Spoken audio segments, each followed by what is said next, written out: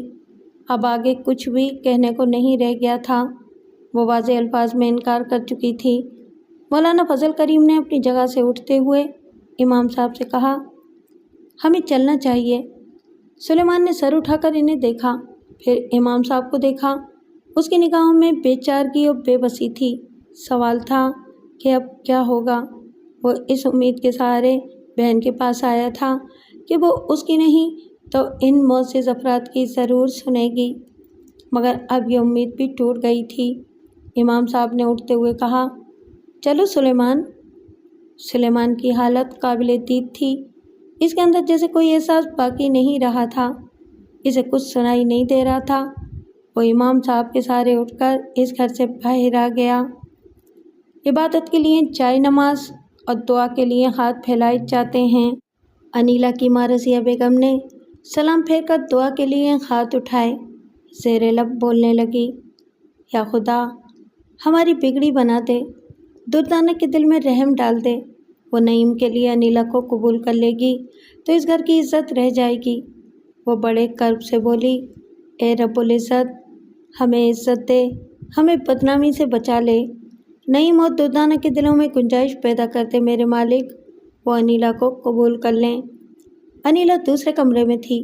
اس نے وہاں آتے ہوئے ماں کی فریاد سنی تو تڑپ کر کہا، امی یہ کیا کر رہی ہیں؟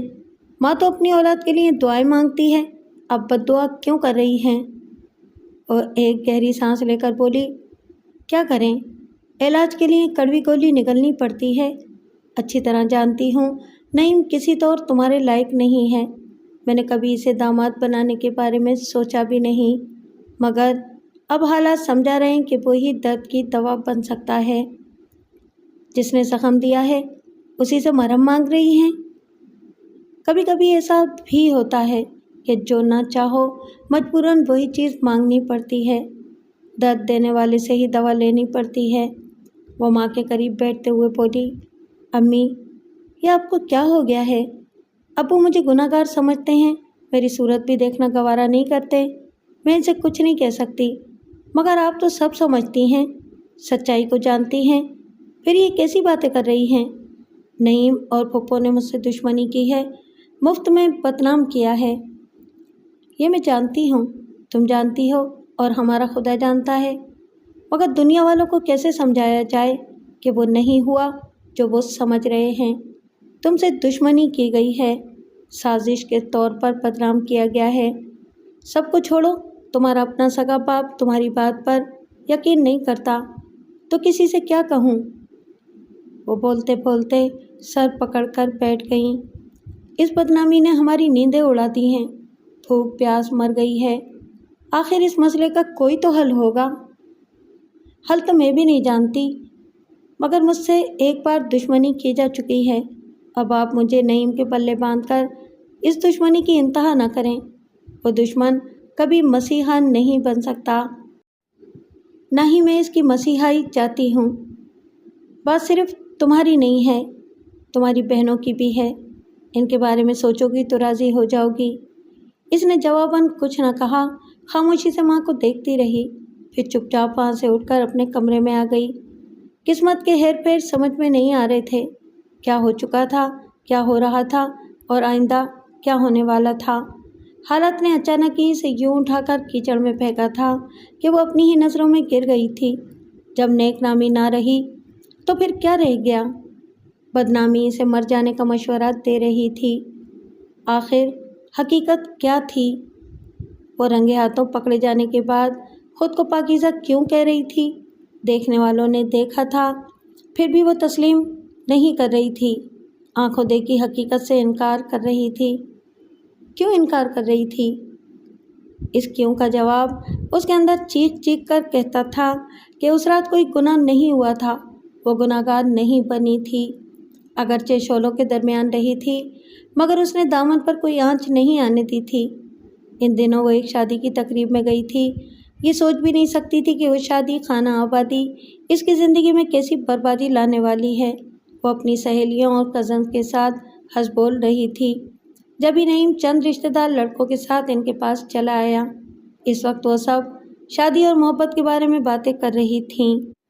انیلا کی ایک کزن نے شرارت بھری نظروں سے نعیم کو اور دوسرے لڑکوں کو دیکھتے ہوئے کہا، ہمارے خاندان میں خوبصورت لڑکیوں کی کمی نہیں ہے، مگر ہمارے یہ کزنز بڑے ناشکرے ہیں، گھر کی بریانی چھوڑ کر باہر کی دال ڈھونڈتے پھرتے ہیں۔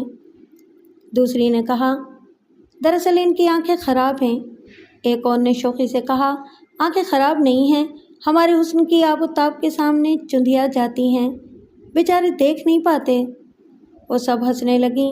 نعیم نے کہا، خوش فہمیاں تو دیکھو ان کی۔ ارے محترمہ، کبھی آئینہ دیکھنے کی فرصت ملے تو ذرا غور کرنا، کیا ہم آپ کے حسن کو نہیں دیکھ پاتے یا دیکھنا ہی نہیں چاہتے؟ وہ اور اس کے ساتھی لڑکے ہنسنے لگے۔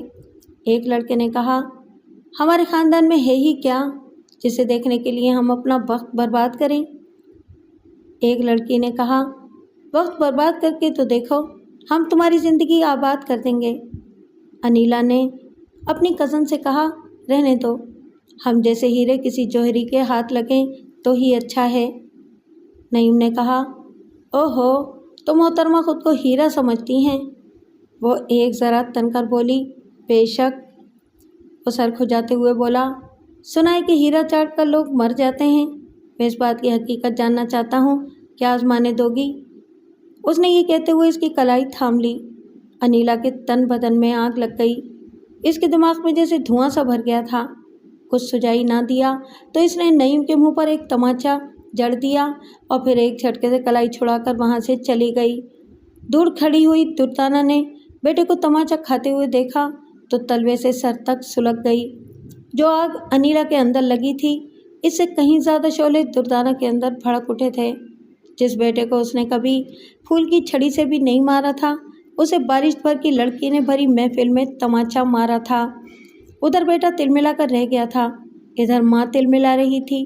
جی تو کر رہا تھا ابھی جا کر اس کا مزاج ٹھکانے لگا دے، اینٹ کا جواب پتھر سے دے کر سمجھا دے کہ اس کا بیٹا گیا گزرا نہیں ہے کہ اس پر یوں ہاتھ اٹھایا جائے۔ جواب تو دینا تھا، دیے بغیر کلیجے میں ٹھنڈ پڑنے والی نہیں تھی۔ اس محفل میں تو وہ بات آئی گئی ہو گئی۔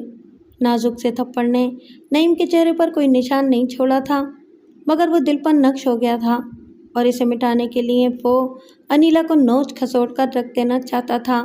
دردانہ نے کہا، وہ خود کو سمجھتی کیا ہے؟ بڑا بھاؤ دکھایا ہے اس نے، اسے 2 کوڑی کا بنا کر نہ رکھ دیا تو میرا نام بھی دردانہ بیگم نہیں۔ وہ بولا، آخر آپ کب کچھ کریں گی؟ بہت دن گزر گئے ہیں، میرے اندر انتقام کی آگ بھڑک رہی ہے، جب تک بدلہ نہیں لوں گا تب تک سکون نہیں ملے گا۔ سکون تو اب اس کا برباد ہوگا اور ایسا ہوگا کہ وہ تمام عمر سر پکڑ کر روتی رہے گی۔ آخر آپ سوچ کیا رہی ہیں؟ کیا کرنا چاہتی ہیں؟ میں اپنے طور پر کچھ کرنا چاہتا ہوں تو روک دیتی ہیں۔ وہ بڑی مکاری سے مسکرا کر بولی، اب رکنا نہیں ہے بلکہ کر گزرنا ہے۔ پھر وہ اسے سمجھانے لگی کہ کیا کرنا ہے اور کیسے کرنا ہے۔ دوسرے روز محلے کے ایک گھر میں قرآن خوانی کی محفل تھی۔ دردانہ جانتی تھی انیلا وہاں ضرور آئے گی اور اکیلی آئے گی، کیونکہ اس کی ماں دائمی مریضہ تھی۔ گھٹنوں کے درد کی وجہ سے کسی ایک جگہ بیٹھ نہیں سکتی تھی۔ کمر اور گھٹنوں کا درد بار بار اسے بستر پر پہنچا دیتا تھا اور چھوٹی بہنیں سیکنڈ شفٹ میں اسکول جاتی تھیں۔ دوپہر 1 بجے کی گئی ہوئی شام کو 5:30 بجے لوٹتی تھیں۔ جب دردانہ وہاں پہنچی تو اس کا اندازہ درست نکلا۔ انیلا تنہا آئی ہوئی تھی۔ وہ اس کے برابر آ کر بیٹھ گئی۔ انیلا اسے سلام کر کے سپارہ پڑھنے میں مصروف ہو گئی۔ وہ بھی ایک سپارہ اٹھا کر پڑھنے لگی۔ دھیرے دھیرے عورتوں کی تعداد بڑھ رہی تھی۔ دردانہ نے سپارہ ختم کر کے رکھ دیا۔ اس گھر کی ایک خاتون سے کہا، آپ نے بہت تاکید کی تھی اس لیے چلی آئی، مگر محفل کے اختتام تک رک نہیں سکوں گی۔ وہ بولی، آپ وقت نکال کر آ گئیں، یہی بہت بڑی بات ہے۔ ویسے نیاز تک رک جاتی تو اچھا ہوتا، مغرب سے پہلے قرآن خوانی مکمل ہو جائے گی، تبرک چکر ہی جاتی۔ یہ کھانا پینا تو چلتا ہی رہتا ہے، اصل بات تو ثواب کی ہے۔ اس محفل میں شریک ہو گئی، میرے لیے یہی کافی ہے، اب چلتی ہوں۔ خاتون نے کہا، جیسی آپ کی مرضی۔ دردانہ نے انیلا کی طرف جھک کر دھیمی آواز میں کہا، یہاں سے فارغ ہو کر میرے گھر چلی آنا، کچھ ضروری باتیں کرنی ہیں۔ اس نے سوالیہ نظروں سے پھوپھی کو دیکھا۔ یہ سن کر تعجب ہوا تھا کہ اسے بھتیجی سے کچھ ضروری باتیں کرنی ہیں، لیکن وہ باتیں کیا ہو سکتی تھیں؟ اس نے آنچل درست کرتے ہوئے کہا، پتہ نہیں یہاں کتنا وقت لگے گا، ابھی تو پڑھنے کے لیے اچھے خاصے سپارے رکھے ہیں، جتنا بھی وقت لگے یہاں سے سیدھی میرے پاس آ جانا، میں انتظار کروں گی۔ اس نے کچھ سوچتے ہوئے دھیرے سے سر ہلایا اور کہا، ٹھیک ہے۔ دردانہ نے اس کے ہاتھ پر اپنا ہاتھ رکھ کر دباؤ ڈالتے ہوئے تاکید کی، بھول نہ جانا، کہیں میں انتظار ہی کرتی نہ رہ جاؤں۔ نہیں نہیں، مجھے یاد رہے گا، آ جاؤں گی۔ وہ چلی گئی۔ انیلا پھر سے سپارہ پڑھنے میں مصروف ہو گئی، مگر دھیان پھوپھی کی طرف تھا۔ سمجھ میں نہیں آ رہا تھا کہ آخر اس سے کیا کام ہو سکتا ہے، ایسی کون سی ضروری باتیں ہیں جنہیں وہ تنہائی میں کرنا چاہتی ہے۔ اس کا بار بار تاکید کرنا سمجھا رہا تھا، یقیناً کوئی خاص بات ہے۔ وہ متجسس ہو گئی تھی۔ سامنے کلام پاک کے الفاظ تھے، وہ انہیں پڑھ رہی تھی مگر الجھی ہوئی تھی۔ کئی ہفتے گزر گئے تھے، اس نے پھوپھی کے گھر جانا آنا چھوڑ دیا تھا، وہاں جانے کو دل ہی نہیں کرتا تھا۔ شام کے سائے گہرے ہو رہے تھے، وہ قرآن خوانی کی محفل سے فارغ ہو کر دردانہ کے گھر چلی آئی۔ یقین تھا کہ پھوپھی دروازہ کھولے گی، مگر جب اس نے کال بیل بجائی تو خلاف توقع نعیم نے مسکرا کر اس کا استقبال کیا۔ شادی کی تقریب میں جو کچھ ہوا تھا، اس کے بعد سے وہ اس سے کترانے لگی تھی، کوشش کرتی تھی کہ ان کا سامنا نہ ہوا کرے۔ بہت دنوں بعد اب سامنا ہوا تو وہ ڈھیٹ بن کر مسکرا رہا تھا۔ وہ ذرا جھجک سی گئی، کترانے کے انداز میں نظریں جھکا کر بولی، مجھے پھپھو نے بلایا تھا، کہاں ہیں وہ؟ اسے دیکھ کر تھپڑ کی سنسناہٹ یاد آ گئی۔ وہ اپنے گال کو سہلاتے ہوئے بولا، گھر میں ہی ہیں، اندر آ جاؤ۔ وہ ہچکچا کر بولی، اندر؟ ہاں۔ کیوں اندر نہیں آؤ گی؟ کیا زندگی میں پہلی بار پھوپھی کے گھر آئی ہو؟ ہاں نہیں، میں وہ ایک طرف ہٹ گیا۔ اسے اندر آنے کا راستہ دے کر دوسری طرف منہ کر کے بلند آواز میں بولا، امی یہ تمہاری بھتیجی صاحبہ آئی ہیں۔ وہ جھجکتے ہوئے اندر آ گئی۔ بیٹے کی توہین کے باوجود پھوپھی بڑی خوش اخلاقی سے پیش آتی تھی، اسی لیے جب اس نے گھر آنے کو کہا تو انکار نہ کر سکی، پھوپھی پر اعتماد کر کے چلی آئی۔ وہ اس کے پیچھے چلتے ہوئے گھر کا جائزہ لیتے ہوئے ایک کمرے میں آ گئی۔ دردانہ کہیں دکھائی نہیں دے رہی تھی۔ اس نے ادھر ادھر دیکھتے ہوئے پوچھا، پھوپھو کہاں ہیں؟ واش روم میں ہیں، تم بیٹھو، میں بلاتا ہوں۔ وہ ماں کو پکارتے ہوئے بیٹھک کی طرف چلا گیا۔ وہ بیڈ کے سرے پر بیٹھ کر انتظار کرنے لگی۔ رفتہ رفتہ انتظار طویل ہوتا چلا گیا۔ اس کی بے چینی بڑھنے لگی۔ وہ بار بار دروازے کی طرف دیکھ رہی تھی۔ گھر میں بدستور خاموشی چھائی ہوئی تھی۔ شام گہری ہو کر رات میں تبدیل ہو چکی تھی۔ اب تک نہ پھوپھی آئی تھی اور نہ ہی نعیم پلٹ کر آیا تھا، اور عینی کی موجودگی کا تو سوال ہی پیدا نہیں ہوتا تھا۔ اسے گھبراہٹ ہونے لگی۔ وہ اٹھ کر کھڑی ہو گئی، کمرے سے نکل کر واش روم کی طرف آئی، وہ خالی تھا۔ اس نے کچن میں جھانک کر دیکھا، وہاں بھی کوئی نہیں تھا۔ اس نے پریشان ہو کر دردانہ کو پکارا، پھپھو پھپھو۔ وہ جب سے آئی تھی تب سے دردانہ کی ایک جھلک بھی دیکھنے کو نہیں ملی تھی، اور اب نعیم بھی دکھائی نہیں دے رہا تھا۔ عجیب پراسرار سی خاموشی چھائی ہوئی تھی۔ اس کے اندر جیسے کوئی انجانا خطرہ شور مچانے لگا۔ وہ پھوپھی کو پکارتے ہوئے دوسری کمرے کی طرف آئی تو دروازے پر پہنچتے ہی ٹھٹک گئی۔ شدید حیرانی سے دیکھنے لگی۔ سامنے ہی ایک صوفے پر نعیم بیٹھا ہوا تھا۔ اس کے آگے سینٹر ٹیبل پر شراب کی بوتل رکھی ہوئی تھی، اور وہ ایک گلاس سے اس لعنت کو گھونٹ گھونٹ حلق میں اتارتے ہوئے بڑی خباثت سے مسکرا رہا تھا۔ پھر لڑکھڑاتے ہوئے لہجے میں بولا، کیا ہوا؟ پھوپھی کو ڈھونڈتی پھر رہی ہو؟ اسے اس حالت میں دیکھ کر دماغ کو جھٹکا سا لگا تھا۔ یہ تو سبھی جانتے تھے کہ وہ دردانہ کا بگڑا ہوا شہزادہ ہے، مگر اس کی آوارگی اس حد تک بڑھ چکی ہے، اس کا اندازہ ابھی ہو رہا تھا۔